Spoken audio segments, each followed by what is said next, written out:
प्रदेश के उपाध्यक्ष श्री विजय बहादुर पाठक जी, मानवेंद्र सिंह जी, प्रदेश सरकार के पूर्व मंत्री श्री रणवेंद्र सिंह धुन्नी जी, आज के इस कार्यक्रम में उपस्थित हमारे सभी माननीय विधायकगण श्री अरुण पाठक जी, महेश त्रिवेदी जी, सुरेंद्र मैथानी जी, श्रीमती नीलमा कटियार जी, शिवजीत सिंह सांगा जी, अविनाश सिंह चौहान जी, पूर्व विधायक रघुनंदन सिंह भदौरिया जी, आज के इस कार्यक्रम में भारतीय जनता पार्टी के जिलाध्यक्ष श्रीमती बीना आर्य जी, सुनील बजाज जी, प्रकाश शर्मा जी, भारतीय जनता पार्टी की वरिष्ठ नेत्री श्रीमती नीतू सिंह जी और महापौर पद के प्रत्याशी निवर्तमान महापौर श्रीमती प्रमिला पांडे जी, भारतीय जनता पार्टी के सभी वरिष्ठ पदाधिकारीगण और कानपुर से जुड़े हुए सभी मेरे उपस्थित भाइयों बहनों, कानपुर पनकी वाले हनुमान जी मंदिर के साथ ही मां गंगा का सानिध्य कानपुर को सदैव प्राप्त होता रहा है। भाइयों बहनों, कभी कानपुर ने देश के अंदर अपनी एक पहचान बनाई थी और कानपुर की पहचान देश के टेक्सटाइल हब के साथ ही देश के सबसे बड़े औद्योगिक नगरों के रूप में कानपुर की अपनी एक पहचान थी। पिछली सरकारों ने कानपुर की जो उपेक्षा की, आप किसी से छुपी भी नहीं है। मां गंगा जो हम सबकी आस्था है, हमारी अस्मिता है, हम सबकी पहचान है, पिछली सरकारों की उपेक्षा के कारण अकेले सीसामऊ में 14 करोड़ लीटर सीवर कानपुर का मां गंगा में गिरा करके मां गंगा के अस्तित्व पर प्रश्न खड़ा करने का प्रयास हुआ था। भाइयों बहनों, जब नमामि गंगे प्रयोजन और आदरणीय प्रधानमंत्री जी के इस विजन को जमीनी धरातल पर उतारने के अभियान के कार्यक्रम को आगे बढ़ाया गया, उस समय समाजवादी पार्टी की सरकार प्रदेश में थी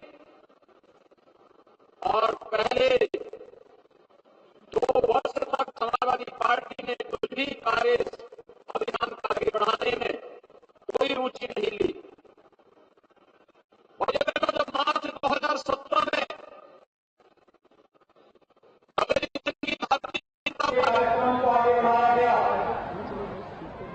उस समय समाजवादी पार्टी की सरकार प्रदेश में थी और पहले 2 वर्ष तक समाजवादी पार्टी ने कुछ भी कार्य अभियान का आगे बढ़ाने में कोई रुचि नहीं ली। और ये जब मार्च 2017 में डबल इंजन की भारतीय जनता पार्टी की सरकार प्रदेश में आई, आज सीसामऊ जो सीवर 14 करोड़ लीटर सीवर प्रतिदिन जिस सीसामऊ नाले से गिरता था, आज वहां पर एक बूंद भी मां गंगा में सीवर नहीं गिरता है, बल्कि सीवर का जो पॉइंट था वहां सेल्फी पॉइंट में बदल करके मां गंगा को फिर से पुनर्जीवन देने का काम कानपुर के अंदर किया गया है। कानपुर आज अपनी अपनी पहचान पे आगे बढ़ रहा है। और भाइयों बहनों,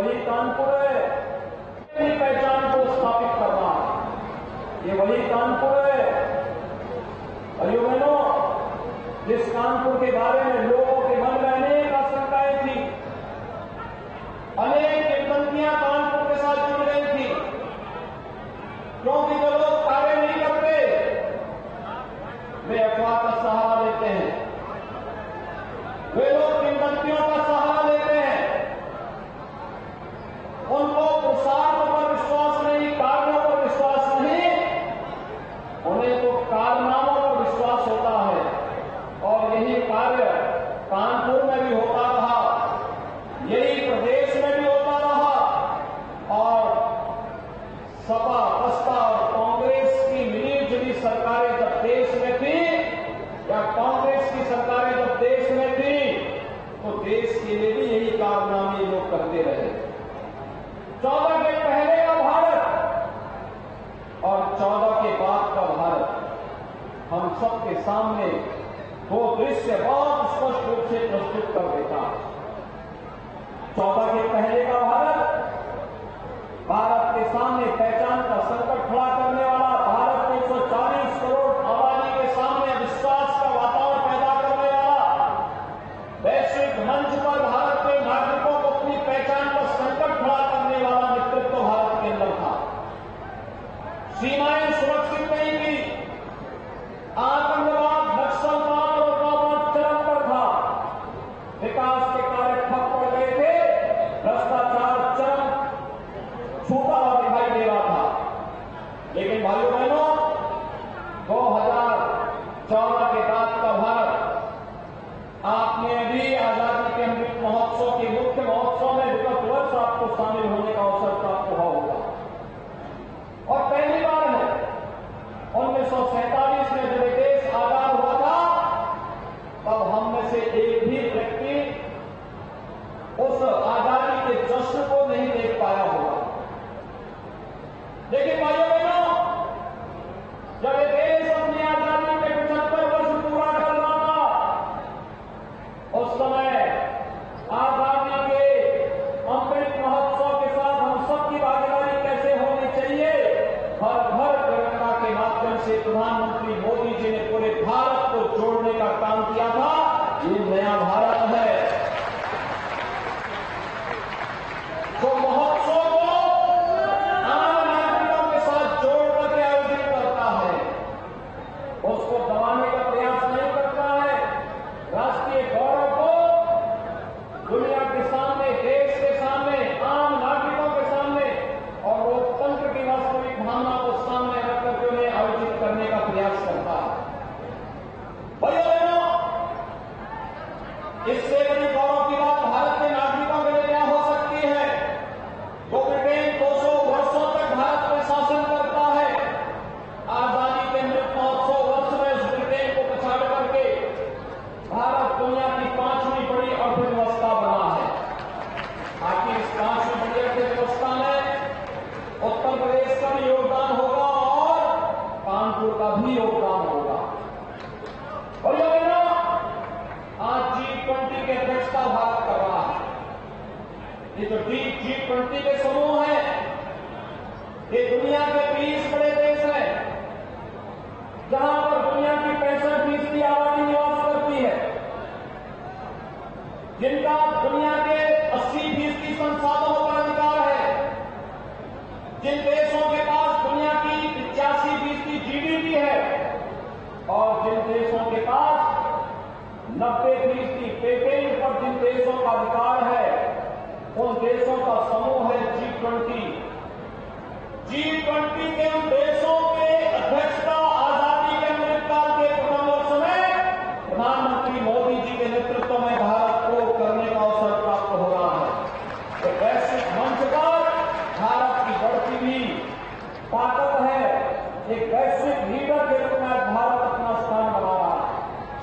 भाइयों बहनों, एक ओर ये ताकत भारत के आगे बढ़ रही है और दूसरी ओर भारत के विकास को एक नई ऊंचाइयों तक पहुंचाने के लिए इंफ्रास्ट्रक्चर डेवलपमेंट के जो कार्य हो रहे हैं, highway, railway, metro, airport, IIT, IIM जैसी संस्थाएं एक बार फिर से एक नई पहचान बना रहे हैं। आज आप देख रहे होंगे, कभी कानपुर कर्फ्यू के लिए जाना जाता था, आज कानपुर में कर्फ्यू नहीं। कानपुर में आज यहां पर कानपुर का एयरपोर्ट बन करके तैयार हो चुका है। इसी महीने इसका उद्घाटन करने के लिए आ रहे हैं हम लोग। भव्य एयरपोर्ट का निर्माण कानपुर का अपना एयरपोर्ट होगा। लखनऊ कानपुर के बीच में ग्रीनफील्ड एक्सप्रेस हाईवे एक नई पहचान बना रहा है। कानपुर का रिंग रोड कानपुर को एक नई पहचान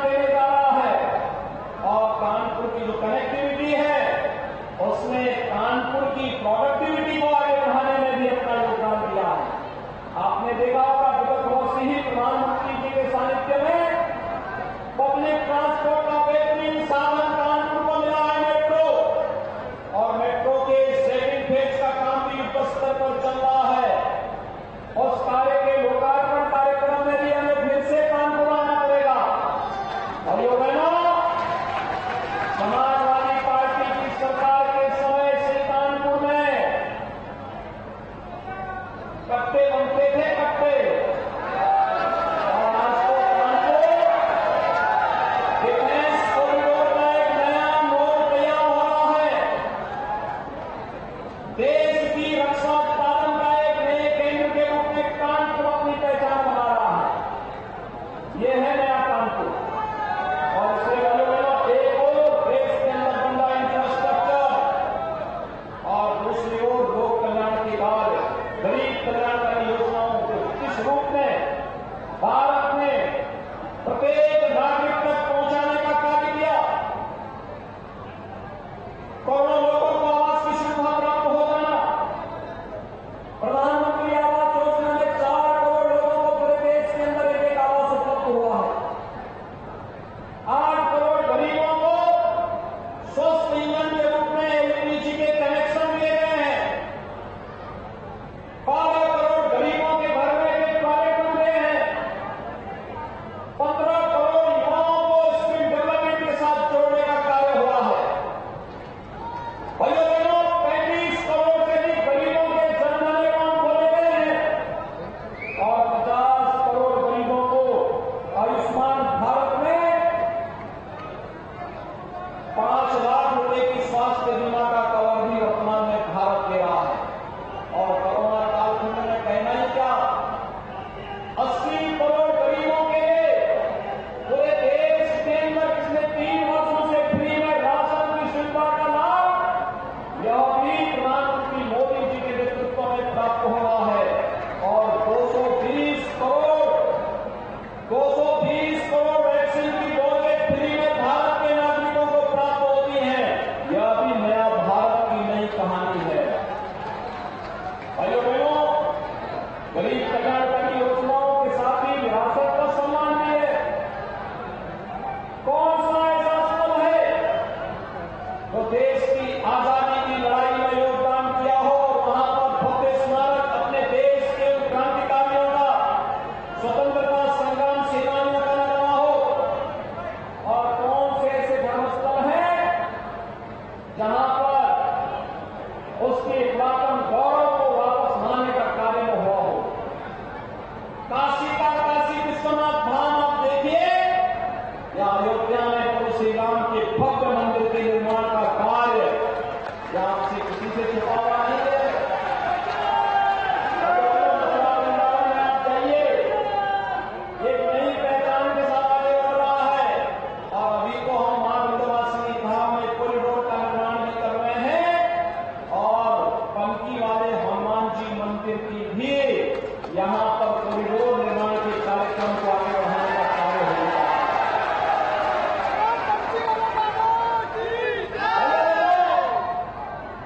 नए भारत का ये नया उत्तर प्रदेश है। इस नए उत्तर प्रदेश में भी पिछले 6 वर्ष के अंदर बहुत सारे कार्यक्रमों को आगे बढ़ाने का कार्य हुआ। ये नया उत्तर प्रदेश है। इस नए उत्तर प्रदेश को उसकी पहचान दिलाने के लिए आज जो कार्यक्रम हुए हैं, आज उत्तर प्रदेश में नो कर्फ्यू नो दंगा, यूपी में है सब दंगा। आज कर्फ्यू नाम की कोई बात सुनते हैं आप लोग? आज कोई दंगा होता है? आप भाइयों बहनों, दंगा और कर्फ्यू नहीं, कोई उपद्रव नहीं। आज जो उत्सव हो रहे उत्सव, कहीं दीपोत्सव, कहीं दीपावली का उत्सव, कहीं रंगोत्सव, ये सभी हमारी पहचान बन रहे हैं। हर जिले में उत्सव किए जा रहे हैं। हर जनपद का, हर नगर का महोत्सव ये उसी उत्सव के प्रतीक है। और इसीलिए उत्तर प्रदेश में उपद्रव नहीं, उत्तर प्रदेश में अब उत्सव का